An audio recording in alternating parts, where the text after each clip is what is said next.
مالك يوم الدين إياك نعبد وإياك نستعين اهدنا الصراط المستقيم صراط الذين أنعمت عليهم غير المغضوب عليهم ولا الضالين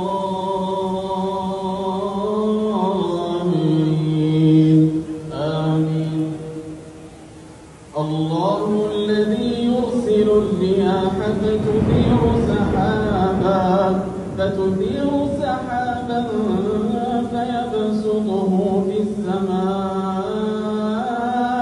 فيبسطه في السماء كيف يشاء ويجعله كسفا فترى الودق يخرج من خلاله فإذا أصاب به من يشاء